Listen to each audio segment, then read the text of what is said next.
All right, folks, let's talk about the NBA. Ja Morant, his return on Tuesday night against the New Orleans Pelicans.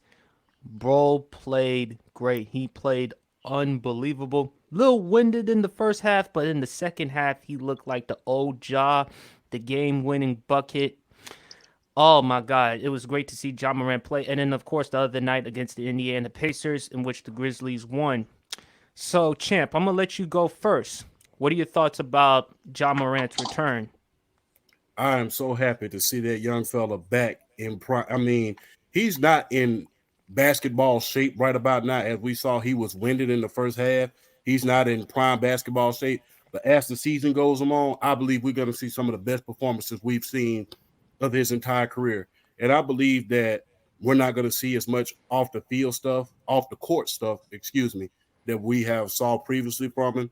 I believe that he has previously learned his lessons about a lot of things, and he has fixed a lot of things in his personal life so that it won't leak over to his professional life. But I can't wait to see how this season turns out because he, like I said, he is not in game shape right about now.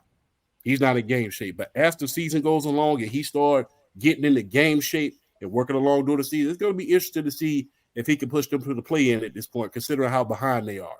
And I'm pretty sure that the Memphis Grizzlies are glad that he's back. Luis? He put the league on notice, man. Like trying to Ja went through this entire offseason, people slandering his name, slandering his ethic. So he went out there and showed everybody, I'm that guy.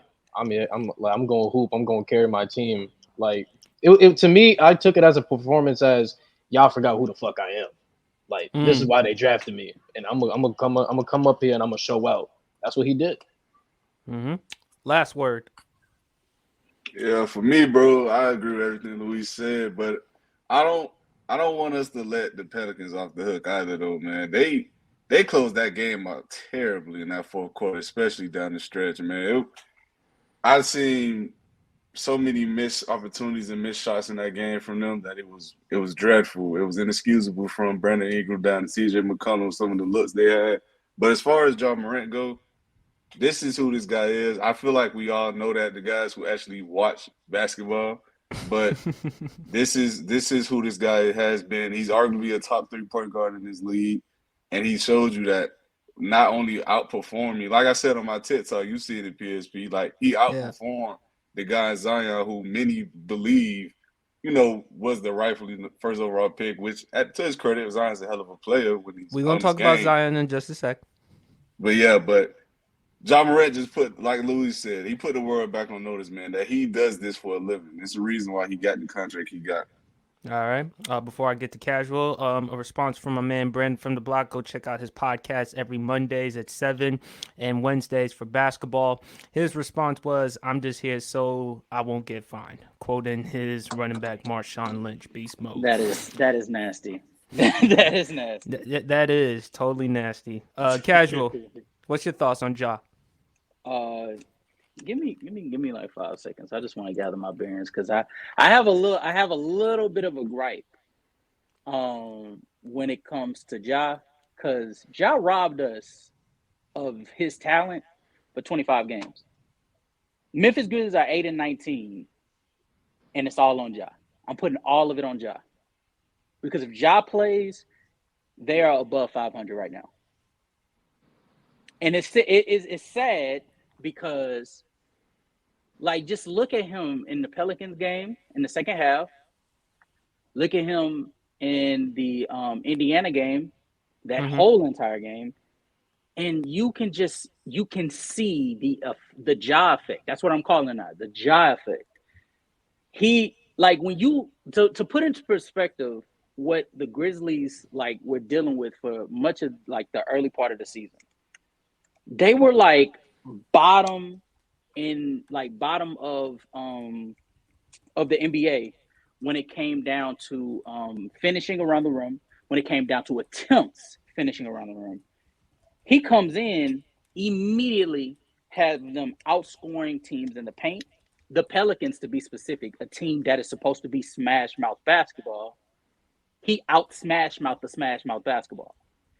And then you go to Indiana, and I watched that game thoroughly. he had control of that game like from the moment. Like from the moment that it tipped off, he had control of the game. That 20 points that he scored does not like tell the full story of how much he had the game in control. He was pushing the pace, getting to the rim whenever he pleased. He created opportunities for Desmond Bane, who had 31. He created opportunities for Jaren Jackson Jr., who had 21. And this is also Jaren Jackson Jr., who, to be quite honest with you, on the offensive end, he's been struggling before Ja came back. Ja comes back. He immediately gets to having an efficient game. He went up against the Pelicans, and because of Ja's pressure, he's able to get 24 points while also getting to the free throw line 15 times. That's astonishing because he wouldn't get to the rim at all when it was just Desmond Bane and him.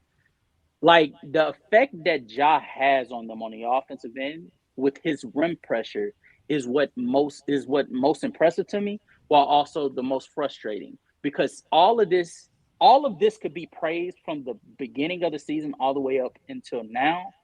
If he didn't do something as foolish as waving a gun on Instagram Live twice, like it wasn't just once, it was twice. Yeah.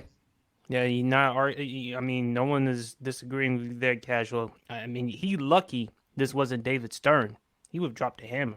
Nah, I ain't gonna lie to you. David Stern wouldn't have done shit. Really? David Stern would. David Stern. David. We talked on this show a few weeks ago about the differences between David Stern's ruling and Adam Silver, and how Adam Silver is learning his own way. David Stern toward the end of his years in 2010. Do you know how much shit he was letting fly? DeMarcus Cousins was getting in a fight with a ref every other game. Do you know how many times DeMarcus Cousins got suspended? Not once. Not once. Nah. He got fined.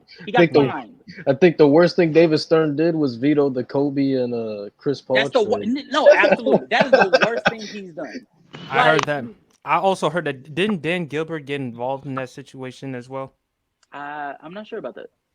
But yeah, he did. Yeah, he did. I would believe so because I mean, at that time, if I'm correct, I think David Stern was like whining about how LeBron sort of like flipped the tables, and so he went and started complaining about. No question. Yeah, every other move, he just couldn't stay. He couldn't mind his own goddamn business. That's really what happened. He just couldn't mind his own business. It was the excuses he gave. Like he said, well, it was somewhere around like that the Hornets at the time they were owned by the NBA, and then he was like, oh, when a star player gets traded for pieces like that, you know, it's just not right. And it's like, what? As if there are like two other grown men involved in the office that didn't agree to do this goddamn trade. Yeah, this is good. But just to put something on y'all mind, to start the season off, the Grizzlies before Ja came back these last two games, the Memphis Grizzlies were only attempting like, I think it's like 25 shots around the rim. Mm-hmm. He gets to them, and just like that, they're attempting 37. That's 12 extra possessions at the rim. And OG, what's the highest quality shot in basketball? Closest to the rim. Like, this is how great of Ja is. Ja ain't no top three. He ain't no top 3 point guard. It's not a conversation. But how great he is when he is on point, when he's on the floor, there's very little players, forget point guards, just players, period, that are as electrifying and as game changing as he is. No question about it. Go ahead, champ. Do you think if he had started, and this is a question for the full panel, including UPSP, do you think if Ja had started the entire season, would he be in the MVP race right now, considering what he did just over the past few games? Absolutely not. Absolutely not. I would say no too. Yeah, absolutely not. I don't think he would have been in the MVP discussion. He would definitely be in the All-Star conversation. I mean, it's hard to ignore what Embiid, Luka, and all the other cats are doing, and we're going to talk about that later. Okay. But Steph, D-Book, Shea. No, he wouldn't have been an All-Star either.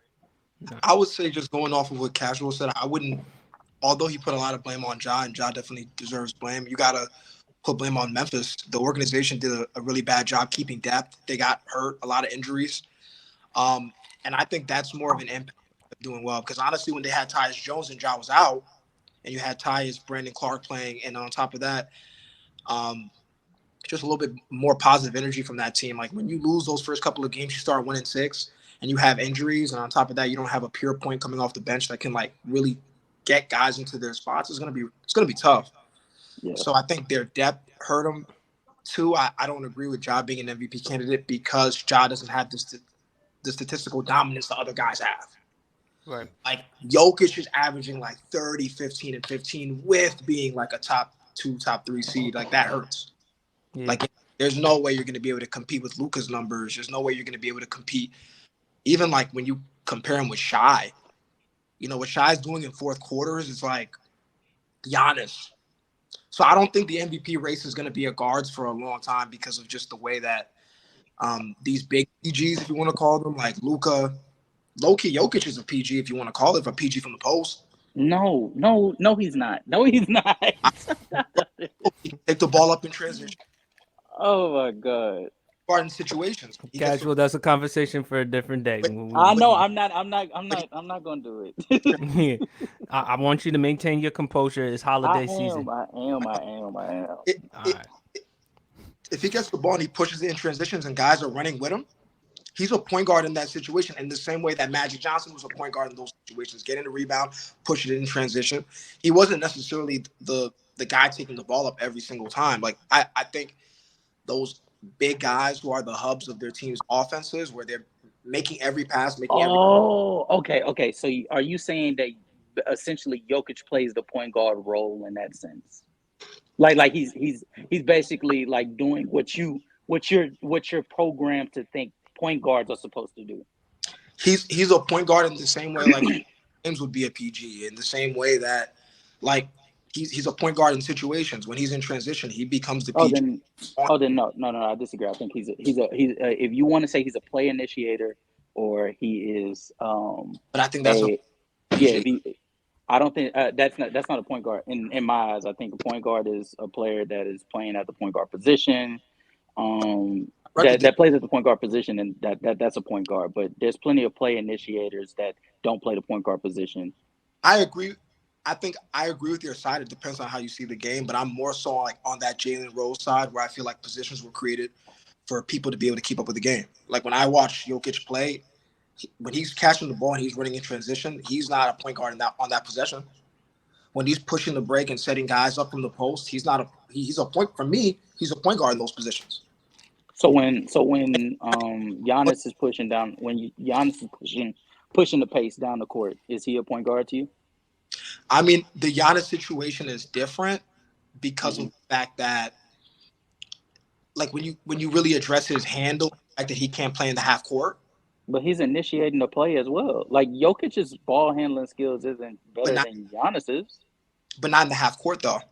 Even in the half court, he's not. No, in the half court, Giannis is a lot more of a roller. Like he's actually better as a roller. Jokic isn't. Jokic roller or a ball handler in the pick and roll. He has the option to be both. So who's turning into the roller for Jokic? So if Jokic is manning a pick and roll situation, who is that roller? It could be Aaron Gordon. He could play in the short roll like how Draymond Green does it on the Warriors, where he catches up on the short roll and he can find guys like Aaron Gordon on the dunker spot. Like there's a lot of ways that you can use him. And on the Warriors, they consider Steph to not be a pure point. People. But you're alluding to how fantastic of a playmaker he is, which I agree. But I don't think that makes him a point guard. I mean, he's not a point guard necessarily officially, but when you look at how he actually performs on the court and his role, it's that of a point guard in a lot of senses. The only thing is maybe he doesn't take the ball up the court and you'll have Jamal Murray split a lot of those roles taking the ball up, like Jamal Murray is a PG. But when you look at what Jokic does taking the ball up and attacking in transition and what he does in the post and what he can do in the short roll like Draymond. He set up a lot of their plays too. He sets up a lot of their plays. All I'm saying is if you want to give that title to Jokic, then you have to do the same thing to Giannis. You have to do the same thing to LeBron, Devin Booker as of right now, because Devin Booker, who is a shooting guard, is also playing as a lead facilitator, a lead shot creator. He's playmaking for his team on a consistent basis. So I think you would have to call him a point guard. Like there's so many people, and it just overcomplicates it. I think if you call them like that they're very very competent as play initiators, I feel like that is a better role to a better box to put them in than just bundling everybody up into the point guard box, because we're in a league at this point in the in this era where everybody is very very competent in running plays and creating opportunities for their teammates. But I'm not sure if there's a lot of fours that can do that. Like when you look at the great, Yeah, I think I'm about to say. I think the difference is the level he's doing it at, not necessarily him just doing it. I think that's what he okay. So arguing. then is Draymond a point guard? Because Draymond was doing to get successful in this prime as well. For the Warriors in that system, he was the facilitator. Yes. Yeah. So would you call him the point guard? I mean, you could make the argument. I don't get why that's such a bad Would you take. call it but would you call it a point guard? I wouldn't call it a point guard because I wouldn't call him a point guard. No, I wouldn't. But you can make that. All right. Okay. Guys, we gotta let Trey speak. Yeah. Trey, what's your thoughts on Ja's return and stuff? Yeah, he did his thing, but I could just tell he looked it real rusty. Just I was like, yo, this dude, he wasn't jumping or ducking or nothing. I was like, yeah, he rusty. You weren't impressed by his performance against the Pelicans? Not one bit? No, because it's the Pelicans. The Pelicans always blow leads. They've been blowing leads all year. All right.